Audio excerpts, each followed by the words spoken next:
Another Mizuno iron review, and these are the forged irons, at least the left-handed variety. The last two forged offerings from Mizuno 923s. Let's see how they stack up.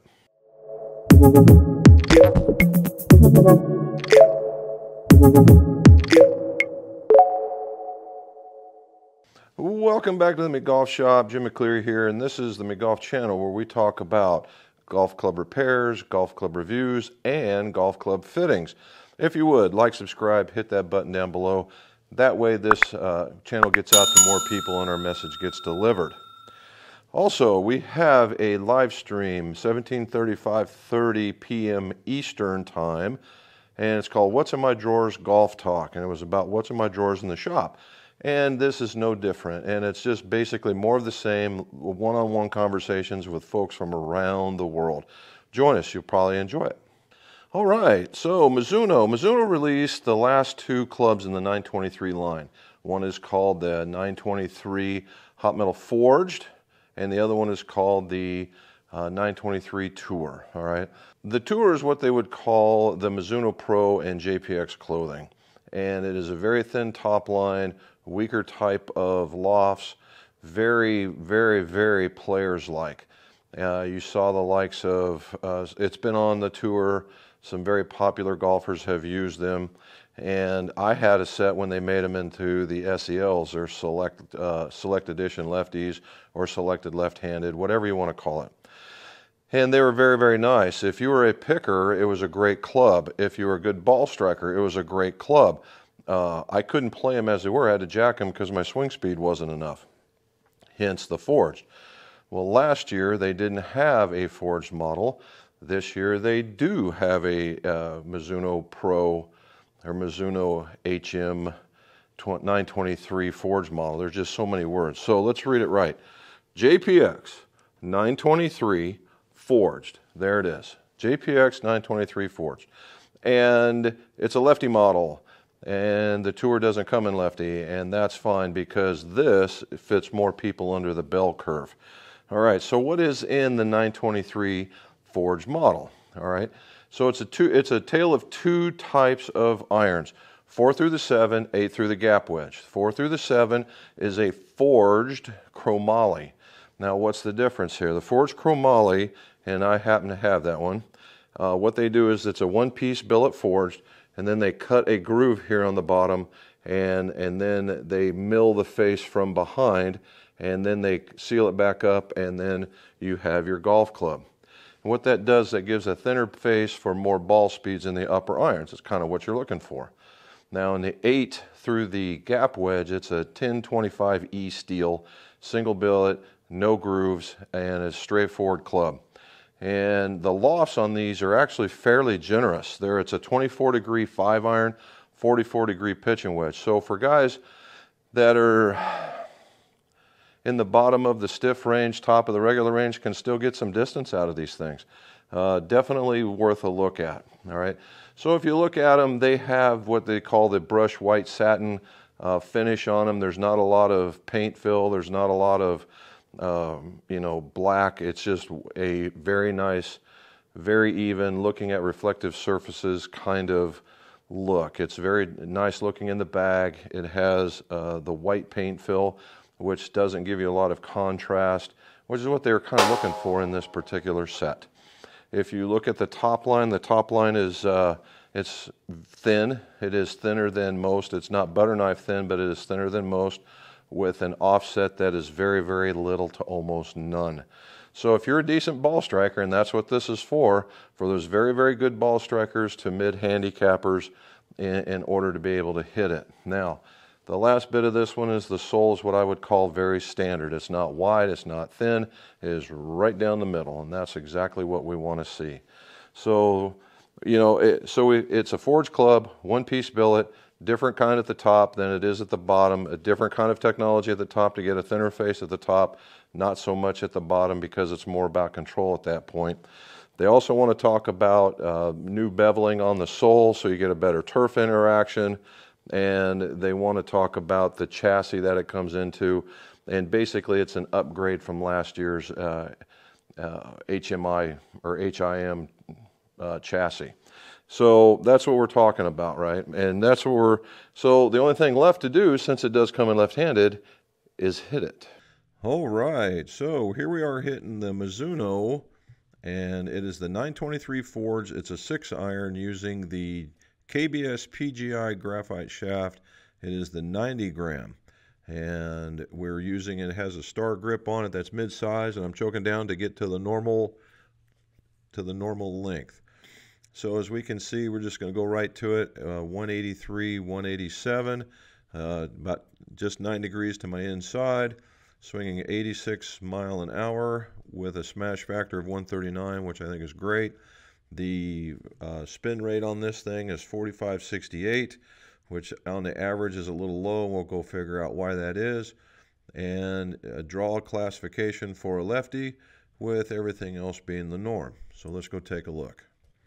Alrighty, so if we got 10 shots in here, and we take all the 10 shots and we take how they look, and a decent little fan look, which really, if I want to do better, I'd have to really get that a little sharper, more towards the middle. Now, just so we have clarity here, I normally take about 12 to 13 extra shots because I am not a PGA member. And what I did is these are the 10 best shots out of those 12 or 13, depending on the iron that I use. So if we look here and we see 176, 179, 183, 185, 186, 188, that was pretty decent. 174, 177, 193, 198, that was popped out there. 188, 194. So we're really throwing out there 199. At the total, 175, 178, so it's a tale of two cities. 182, 184, 187, 190. And we can tell that because it shows them all right here. All right, so on the average, swinging 86 mile an hour, and that's about right. I only get above it in 3 of the 7 shots.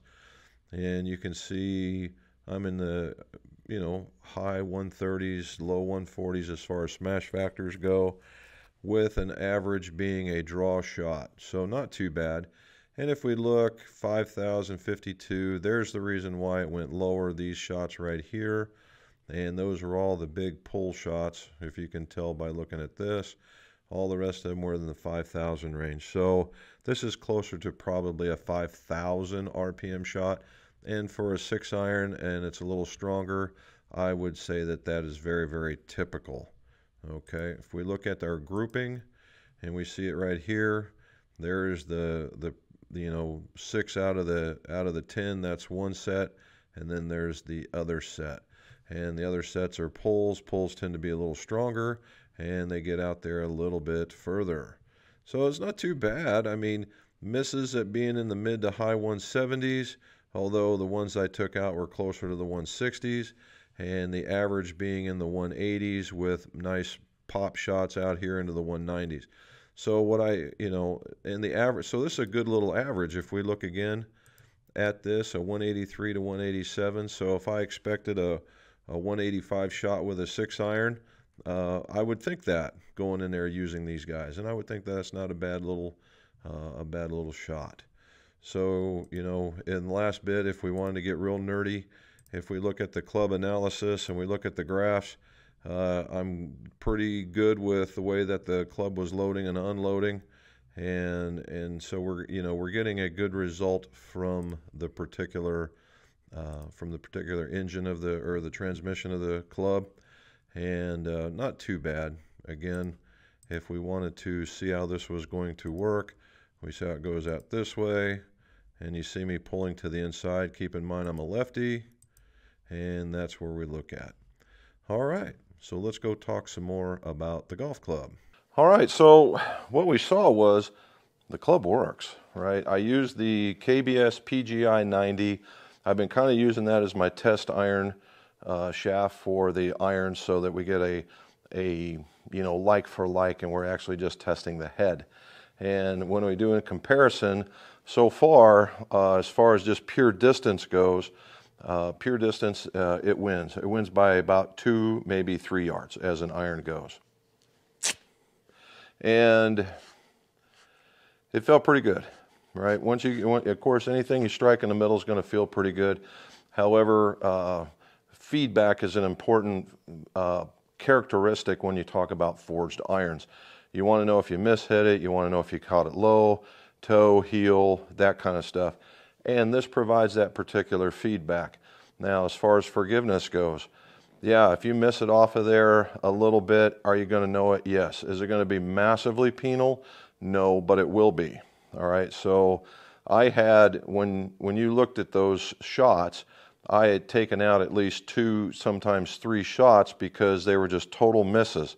And you saw I'm in the low mid 180s with it, and I can get into the high 160s, high 168, 169 on misses. So you're talking about easily a 12 to 14 yard miss when you get a little bit too low or you get out onto a heel. So you have to be a better ball striker in order to make these things work. So that's something to consider when you do that. Now, when you go get fit, don't be afraid. Don't be afraid of them, because if you are a picker of that nature or you are a decent ball striker, then the right shaft can make all the difference, as long, length, weight, flex, all those different things that go in there would make this thing significantly easier to hit. And I mean, it's something I could put in the bag right now and be okay with it. And I think I could get around, and I think I could score pretty decent with it. The other part that I really like about this set is the fact that they put in a gap wedge. The Japanese companies are finally starting to put gap wedges in. They're not exactly like the rest of the set, but they're getting closer. But it's better than the offering that they had before, a 52 or 50 degree traditional wedge. I think that the one that offers is actually very nice. So that's what we would consider. Alrighty, so hopefully that you like what you saw. If you got any questions, put them in the show notes below. Don't forget about the live stream. And as always, let's see your scores go low.